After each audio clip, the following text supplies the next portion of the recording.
Good morning mga daya, sa content creator ay sasamahan niyo ako maglinis ng baboy. Oo mga kainday, maglilinis tayo ng baboy. So mga kainday, for today's video ay nagpunta na kami sa baboyan para maglinis ng baboy. Yan po ang aming baboyan mga kainday.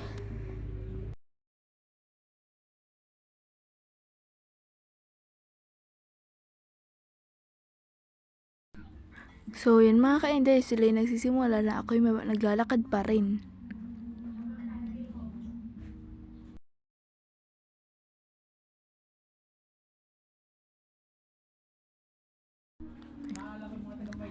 Pinakita ko na nga rin pala sa inyo ang aming bodega. Diyan po namin lalagay ang aming pakain sa baboy.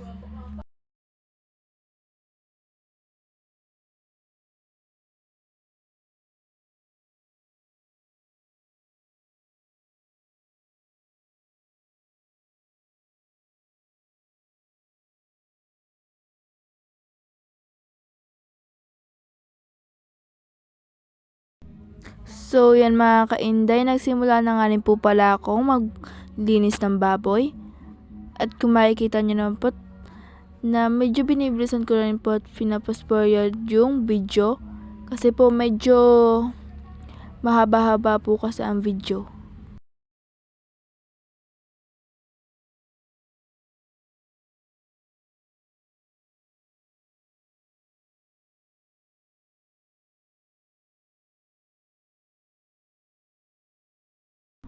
Kung mapapansin nyo nga po pala mga day, na parang malaki ang tiyan namin baboy, buntis po diyan ang aming baboy.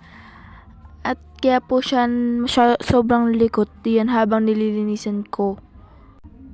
Kaya po kung mapapansin nyo, ako hirap na hirap sa kanya maglinis. Gawa nga pong napakakultuhan ko pag diyan sa babonet kapag buntis malikot.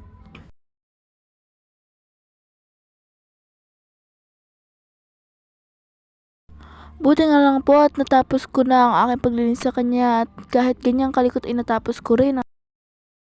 Sa kabila na nga po tayo maglilinis diyan mga kainday. Buti na nga lang po diyan at hindi siya mahirap linisan dahil po medyo hindi na po siya makulit.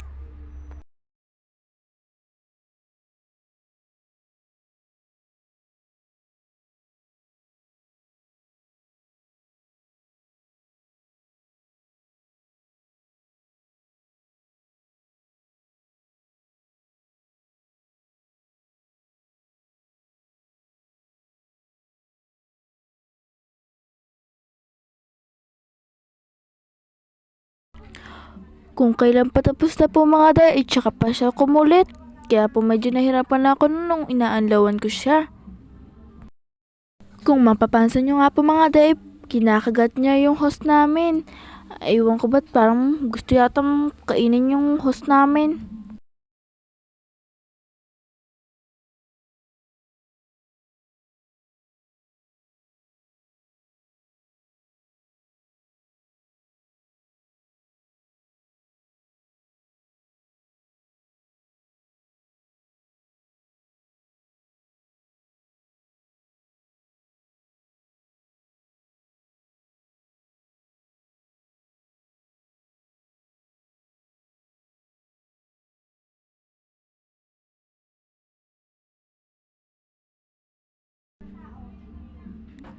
So yan po mga day, dahil po tapos na ako maglinis ng aming baboy, ilinisin ko na po ang kanyang kulungan.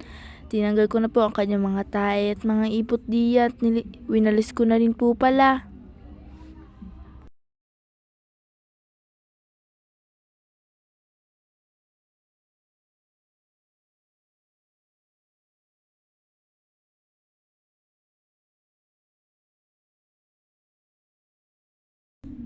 So yun mga kainday, dahil tapos na ako magulis, naisipan ko na lang i-video ang aming mga baboy. Dalawa po ang aming baboy, isa pong biik at isa pong inahin.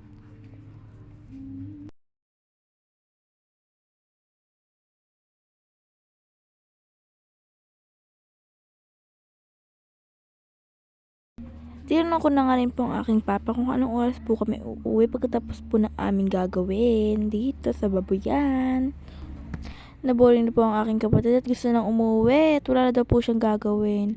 So yan po, nagtatabas na po ang aking papa diyan dahil po tapos na kami sa baboy.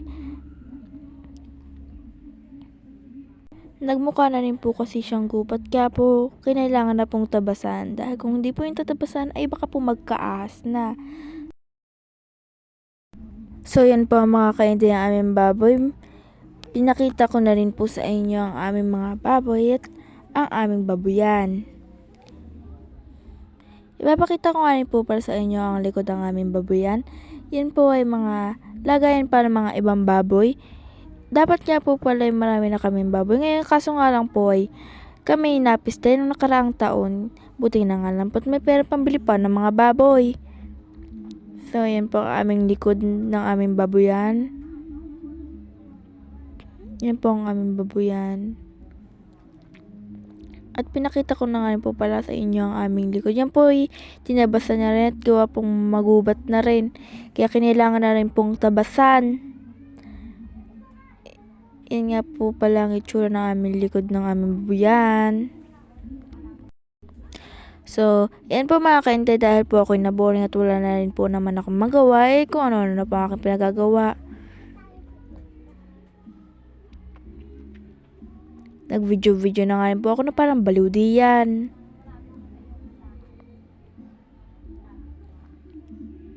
So yan po, pinuntahan ko na rin po pala ang aking kapatid at ang aking ama na nagtatabas. Ang aking po pala kapatid ay nandun po sa upuan na ginawa ng aking ama sa babuyan.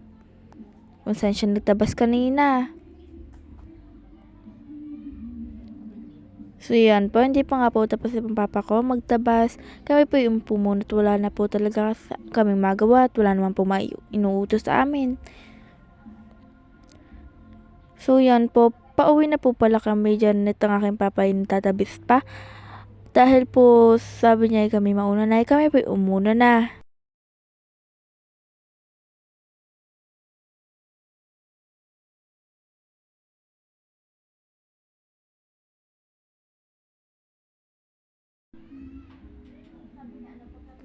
Dahil po tapos na kami sa aming gagawin at bored na po talaga kami po pumunta na sa motor.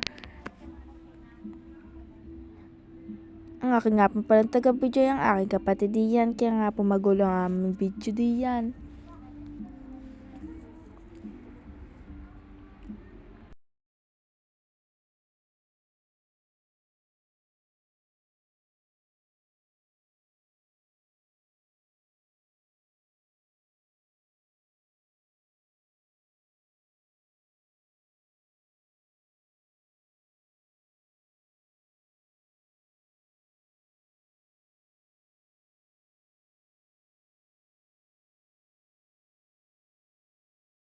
Ang aming pong babuyan ay nasa kuwari pa po, kaya po kami nasakay pa ng motor papunta sa babuyan.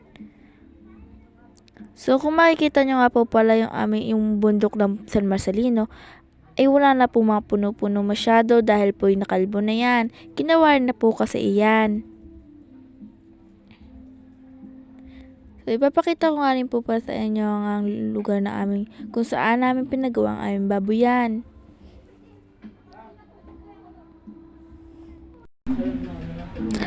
So, ayan po ang aming kuwari. Ayan po ang kuwari ng San Marcelino, Taysan, Batangas. Kalbong-kalbo na puno. Wala na masyadong puno. So guys, hanggang dito na lang po pala ang aking video. Thank you po sa panonood. Thank you for watching.